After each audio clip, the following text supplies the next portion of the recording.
Good evening, everyone. My topic is about evaluation metrics for open spaces in Eco Campus.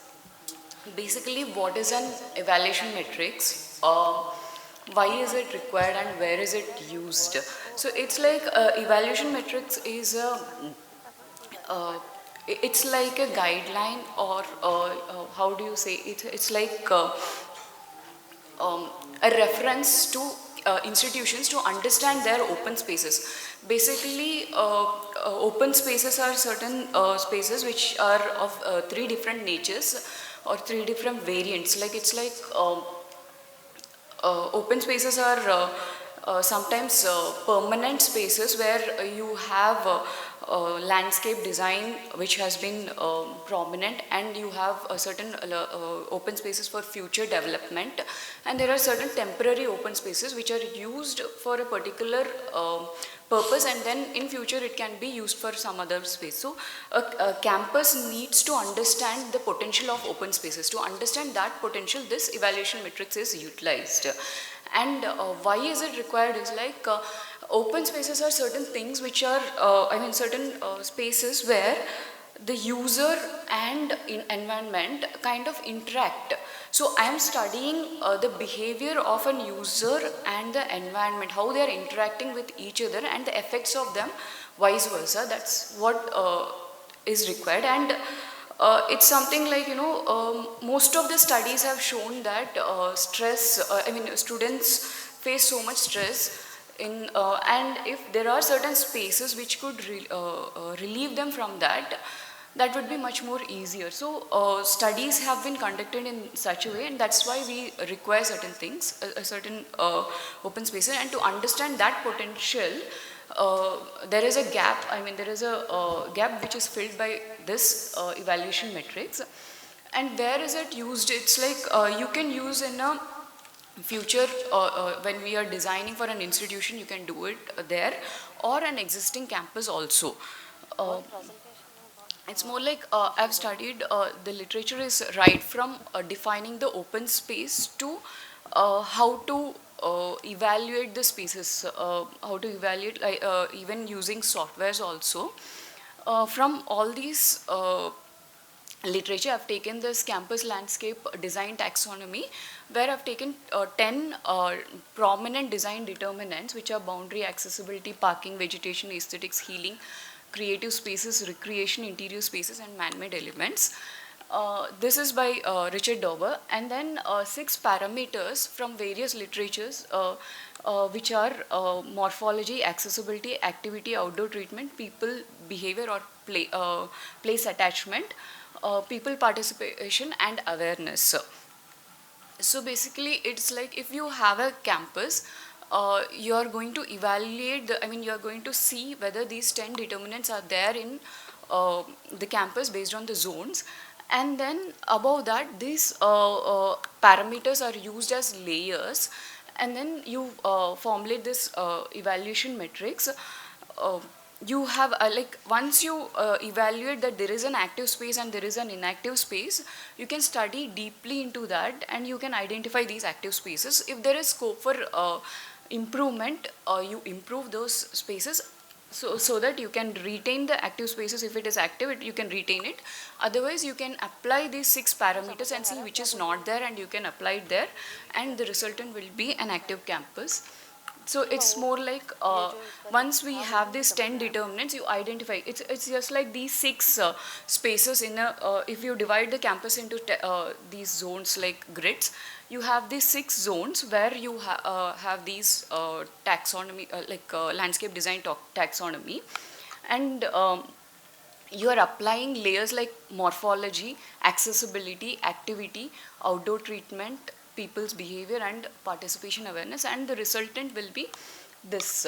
So when you are seeing that all these layers, you can see 2 spaces are there which are having all the 6 parameters, which is shown in brown color, and the rest are like 1 or 2 are there, the others are not there. So it's like even though the taxonomy shows that these are the requirements, and even if these requirements are there, parameter shows that this is not completely active space.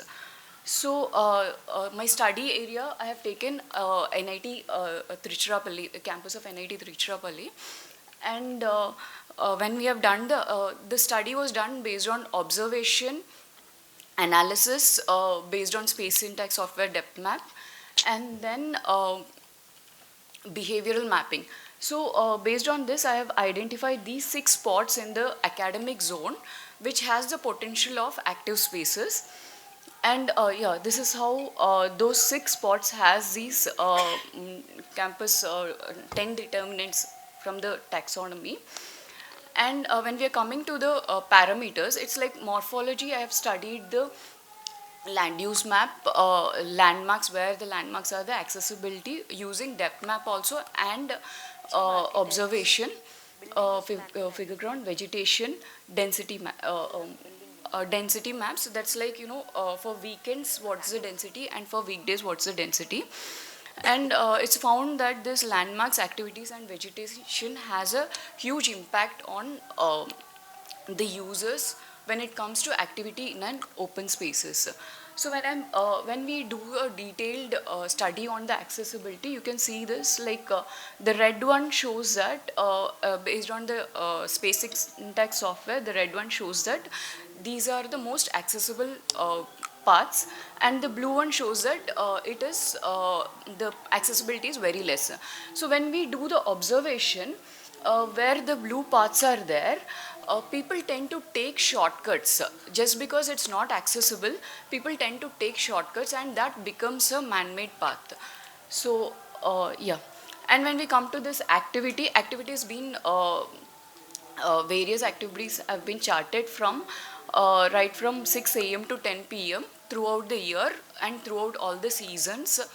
And this timeline was maintained because my study was basically on students of NIT. So this was the time which they were available, and the activity map was charted throughout the day and throughout the year. These are the thing. And mostly it's like the ability, the flexibility of the space, which will accommodate the activity of open spaces. That's what was found. Outdoor treatment for each spots were understood, like these were the study which was conducted, where there is potential of those spaces that could be developed. And then it's like activeness of Okay.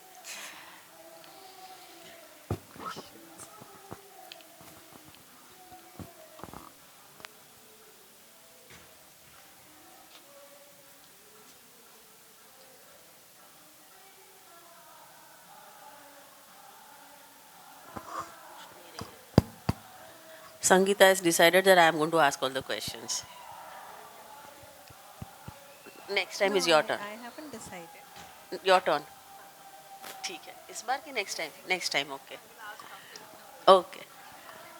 No, this MG Plaza or something which you said is not MIG Plaza. If you would have sat in that campus for 2 days, would you have been able to recognize that it is not being used? it's actually like basically each space, if you are observing Simple question, yes or yeah, no? It's a simple question. Answer is, would you have been able to recognize or not able to recognize? it depends upon the time also. If I'm sitting from 6 a.m. to 10 p.m., yeah, we would That have is what recognized that. right? Yes. So my question then is that once simple observation tells you something, what is the nature of study then you do to go beyond that? Yeah. Because right now what I'm getting out of your study is the fact that you're telling me this was not active, this was active. Yeah, actually, this is an extensive study. When I've done, based on the behavioral psychology, I've taken a study where this MIG Plaza was taken as a spot and understood why it is not working and why people were not aware. As a part of behavioral, we cannot just sit there and observe it. It's like, it's our, this thing, like, there are certain things like, in research, there are certain paradigms where as a behavior, if you are observing as a behavior, as a layman perspective, you have a idea, like you can identify these are the problems. But if you do extensive research, what are the determinants, we can understand from the study. So I have Determinants taken, of what? uh, Determinants of actually, activity or inactivity? I have used activity and inactivity. I've used Eider Chain's theory integral framework, where he has given certain 5 elements. Based on those 5 elements, we'll see that the observer, if we take those elements and if we observe, we will understand why the user is not using it and why the user is using this particular space. So in an extensive study that has been done. So this is just a gist of what I have given. I have some difficulty with that, but we have less time. That's it.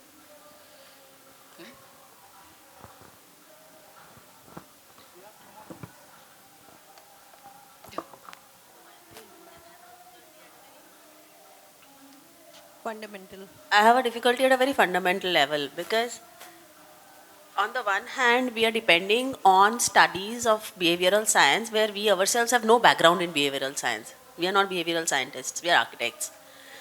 So, we will only be able to take, like a formula out of that study, not really understand that study fully.